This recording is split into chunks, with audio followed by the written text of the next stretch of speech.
நாட்டில் வேலை இல்லாத 2 பேர் சொந்தமாக சுய தொழில் ஆரம்பிக்கலாம் அப்படின்னு சொல்லிட்டு நினச்சிட்டு முட்டை வியாபாரம் பண்ணலான்னு முட்டை வாங்கிறதுக்காக டவுனுக்கு காசு எடுத்துகிட்டு போகிறாங்க.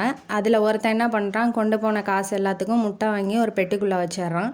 இன்னொருத்தன் என்ன பண்ணுறான்னா, ஒரு பூட்டு வாங்குற அளவுக்கு காசை ஒதுக்கி வச்சுட்டு மீதி மீதி காசுக்கெல்லாம் முட்டையே வாங்கி பெட்டிக்குள்ளே அடுக்கி வச்சுட்டு பூட்டு போட்டு வச்சிட்றான். திரும்ப அந்த காலத்தில் மாட்டு வண்டி தானே, அப்போ வண்டி எடுத்துகிட்டு வரும்போது நடுவழியில் தாகம் எடுக்குது. அதனால் குளத்துக்கிட்ட வண்டியை நிறுத்திட்டு இவங்க போய் தண்ணி குடிக்க போகலான்னு போகிறாங்க. அங்கே மரம் பெருசாக இருக்குது. அந்த மரத்தில் இருந்த குரங்குலாம் என்ன பண்ணுது அப்படின்னா, பூட்டு போடாதவன் முட்டையெல்லாம் பெட்டியை திறந்து ஒன்று ஒன்றா கீழே போட்டு உடச்சி நாசம் பண்ணிடுதுங்க. பூட்டு போட்டிருக்க அந்த பெட்டியை அதுங்களால் திறக்கவும் முடியல. திறந்து பார்த்துருக்குங்க, அதுங்களால் திறக்க முடியலங்கும் போது போயிடுச்சுங்க.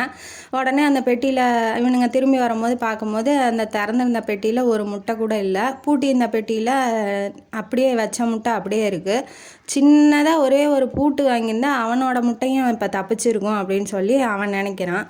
இதே மாதிரி தான் வாழ்க்கையில் நம்ம ஒரு செயலை செய்யும் போது சின்ன சின்ன விஷயத்த கூட அலட்சியம் பண்ணாமல் கவனமாக செய்யும் போது நம்மளோட செயல் முழுமையாக வெற்றி அடையும் அப்படிங்கிறது இந்த கதையோட கருத்து. எந்த ஒரு செயலை செஞ்சாலும் இது தானே அது தானே சரி அப்புறம் பார்த்துக்கலாம், இல்லை இது தேவையில்ல அப்படின்னு சொல்லி எதுலேயுமே கேர்லெஸ்ஸாக இல்லாமல் ரொம்ப கவனத்தை செலுத்தி பண்ணும்போது நம்ம கண்டிப்பாக அந்த செயலில் வெற்றி அடைவோம்னு சொல்லி இந்த கதையை முடிக்கிறோம். இந்த கதையும் காணொலியும் உங்களுக்கு பிடிச்சிருந்தா லைக் பண்ணுங்கள், ஷேர் பண்ணுங்கள், சப்ஸ்கிரைப் பண்ணுங்கள், கமெண்ட் பாக்ஸில் கமெண்ட் பண்ணுங்கள். நன்றி மக்களே.